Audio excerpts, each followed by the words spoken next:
Salut et bienvenue dans New Deal, le podcast Slate Ifrit TTSO qui décortique l'actualité américaine en compagnie de Laurence Nardon, responsable du programme USA à l'Ifrit. Bonjour Laurence. Bonjour Romain. Alors Laurence, nous avons appris lundi la disparition de Colin Powell, le secrétaire d'État de George W. Bush, connu pour son rôle à la fois important et réticent dans le déclenchement de la guerre en Irak. Il avait en effet, on s'en souvient, prononcé un discours à l'ONU en février 2003, affirmant que l'Irak développait bien des armes biologiques et nucléaires. Il a ensuite expliqué qu'il regrettait cette assertion, qu'il avait su plus tard être fausse. Mais Colin Powell est un personnage important aussi pour d'autres raisons. D'abord parce qu'il est représentatif d'une ascension sociale par l'armée, typique des Africains américains, et aussi parce que sa disparition, due entre autres au Covid, rappelle incidemment que la pandémie n'est pas encore terminée aux États-Unis. Alors Laurence, qu'est-ce que vous pouvez nous dire sur ce personnage ? Oui, alors dans les hommages bipartisans que l'on voit se multiplier à Washington et un peu partout dans le monde depuis lundi, on peut voir s'exprimer une grande nostalgie, je trouve, celle que l'on ressent lorsqu'on dit adieu à un personnage considéré comme intègre et modéré. Powell, en effet, c'est un peu le symbole d'une Amérique solide et positive. En tout cas, c'est l'image qu'on en avait ces dernières années. On a dit beaucoup, par exemple, qu'il avait quitté le Parti républicain en janvier dernier, au lendemain de l'attaque du Capitole. Il avait dit à ce moment-là qu'il ne pouvait plus se considérer comme un vrai républicain. Ce positionnement modéré, c'est vrai, est assez courageux dans le contexte politique actuel des États-Unis. Mais c'est oublier, bien sûr, la dureté de l'époque où Powell était secrétaire d'État de George W. Bush pendant son premier mandat entre 2001 et 2005. Vous l'avez dit, c'est l'époque où Powell a joué un rôle très important dans le déclenchement de la guerre en Irak. Oui, enfin pour les gens de ma génération, on se rappelle vraiment de ce discours. Est-ce que vous pouvez revenir un petit peu sur ce qui s'est passé en février 2003 ? Oui, c'était le 5 février. Colin Powell s'est adressé à une session plénière du Conseil de sécurité de l'ONU.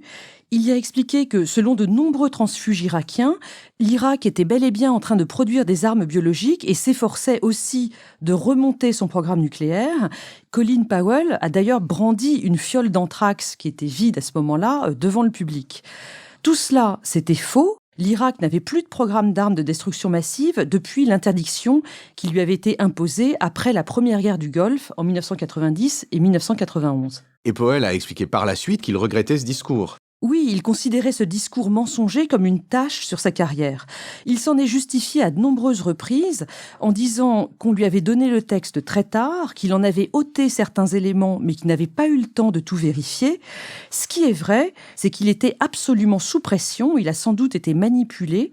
Il a plié devant les néoconservateurs de l'administration Bush, comme Richard Perle, mais surtout devant les nationalistes et les va-t-en-guerre. Je vous en cite la liste, elle est connue. Il y avait Donald Rumsfeld, qui était le secrétaire à la Défense, le vice-président Dick Cheney, son directeur de cabinet Scooter Libby, et puis celui dont je vous parle régulièrement, John Bolton. Tous ces gens-là savaient probablement déjà à l'époque que l'Irak ne produisait pas d'armes de destruction massive. Bon, si vous avez lu l'excellente BD Quai d'Orsay de Christophe Blain et d'Antonin Baudry, qui est paru en 2010, vous savez que le ministre des Affaires étrangères de l'époque pour la France, c'était évidemment Dominique de Villepin, et qu'il a répondu par un discours objectivement historique le 14 février 2003. Dans ce temple des Nations Unies, nous sommes les gardiens d'un idéal. Nous sommes les gardiens d'une conscience. La lourde responsabilité et l'immense honneur qui sont les nôtres doivent nous conduire à donner la priorité au désarmement dans la paix. Et c'est un vieux pays, la France d'un vieux continent comme le mien, l'Europe, qui vous le dit aujourd'hui, qui a connu les guerres, l'occupation, la barbarie. Un pays qui pourtant n'a cessé de se tenir debout face à l'histoire et devant les hommes. Mais revenons à Powell. Pourquoi l'administration Bush voulait absolument que ce soit lui qui porte la justification de la guerre en Irak ? L'administration Bush avait eu un soutien très large de la communauté internationale pour envahir l'Afghanistan au lendemain des attentats du 11 septembre, c'était donc en octobre 2001, mais son projet d'envahir l'Irak en 2003, il ne faisait pas du tout l'unanimité. Elle cherchait donc à réunir une coalition internationale autour d'elle. Et le soutien de Colin Powell devant le Conseil de sécurité de l'ONU était particulièrement important parce qu'il avait été le héros de l'intervention précédente des États-Unis contre l'Irak lors de la guerre de 1991. Ouais, c'était l'opération Desert Storm, c'est ça ? Oui, Desert Shield, puis Desert Storm. En août 1990, rappelez-vous, l'Irak avait envahi le Koweït, ce tout petit pays plein de pétrole. Les États-Unis avaient alors engagé un vaste déploiement militaire dans la région et une série de sanctions économiques. Ils voulaient obtenir le retrait de l'Irak et ça, c'était l'opération Desert Shield, bouclier du désert. Mais comme ça n'a pas marché, ils ont alors envisagé une vraie intervention militaire. C'est ce qu'on a appelé tempête du désert, Desert Storm.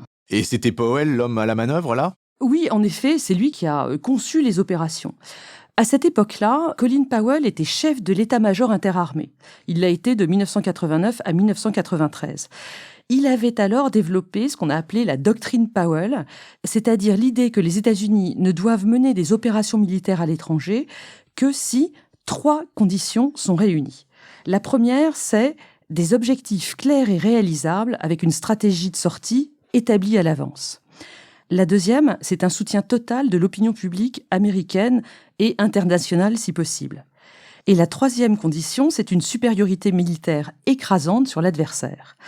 Et c'est parce que ces 3 conditions étaient présentes que Powell a accepté de monter donc cette opération Desert Storm en 1991. Alors, ce qu'on a vu se déployer, c'est une coalition de 31 pays, 500 000 hommes sur le terrain, avec un succès militaire complet et surtout une grande prudence. Ça, c'était la condition 1 de la doctrine Powell, la stratégie de sortie. Les opérations militaires ont duré du 17 janvier au 28 février 1991.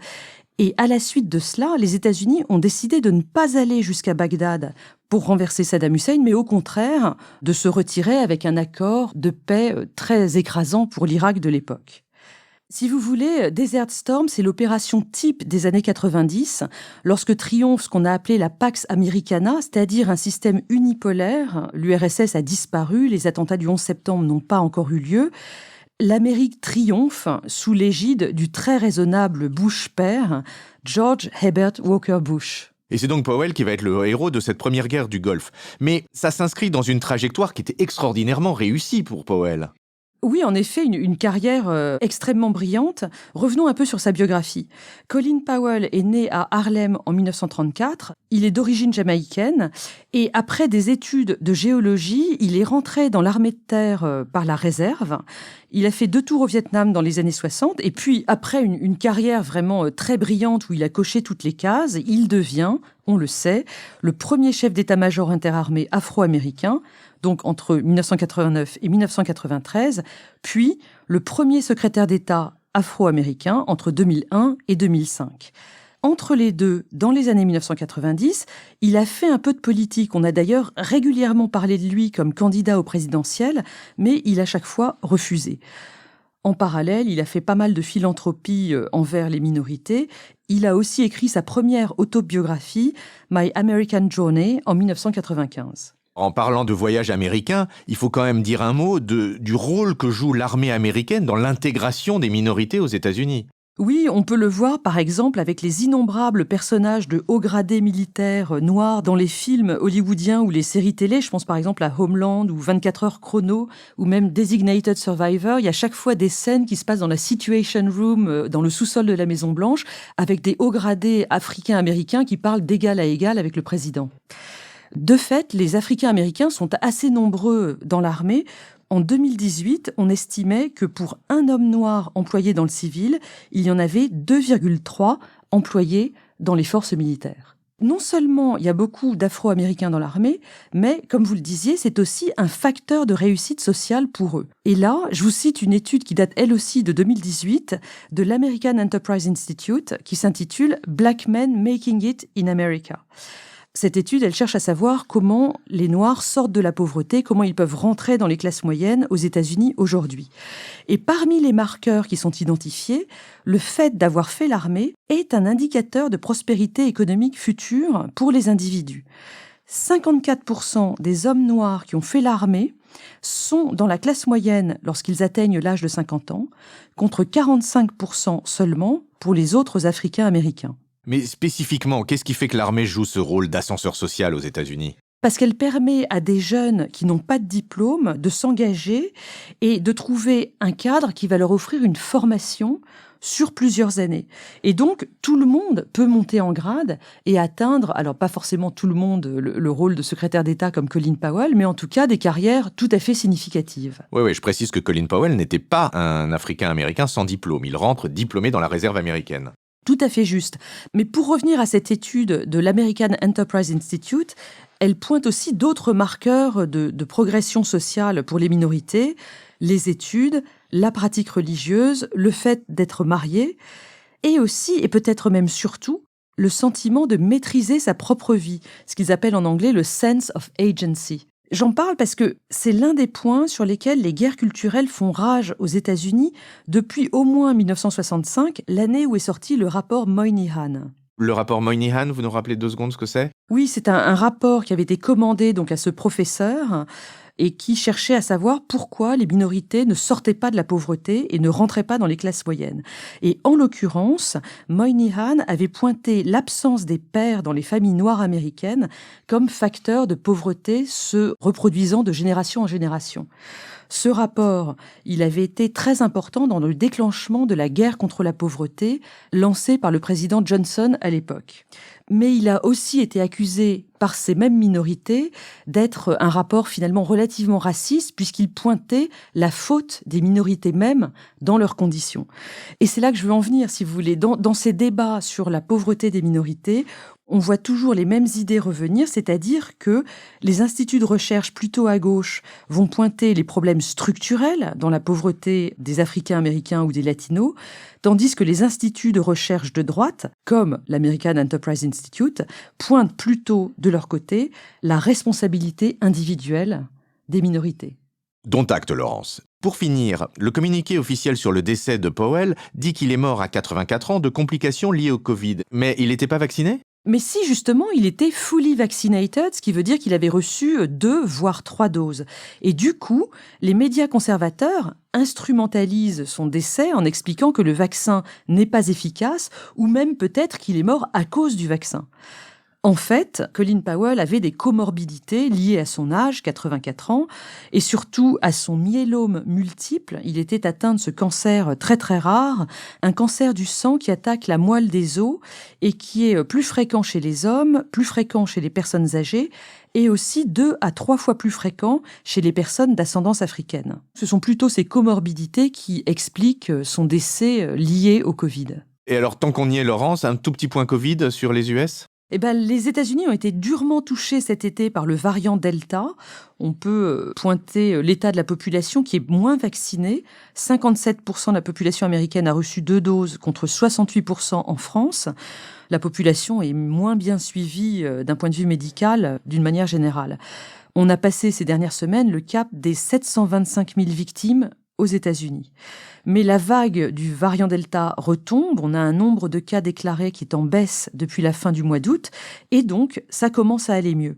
Les restrictions commencent à être levées, et les frontières, en tout cas avec l'Europe, rouvrent le 8 novembre. Je vous en dirai plus à ce moment-là. Eh bien, c'est sur cette note, et en laissant chacun adresser la pensée qu'il veut, ou pas de pensée du tout, à Colin Powell, que je vous remercie, Laurence, et que je vous dis à la semaine prochaine. Merci Romain, à la semaine prochaine. New Deal, chaque semaine sur Slate, TTSO, Lifree et sur vos plateformes de podcast préférées.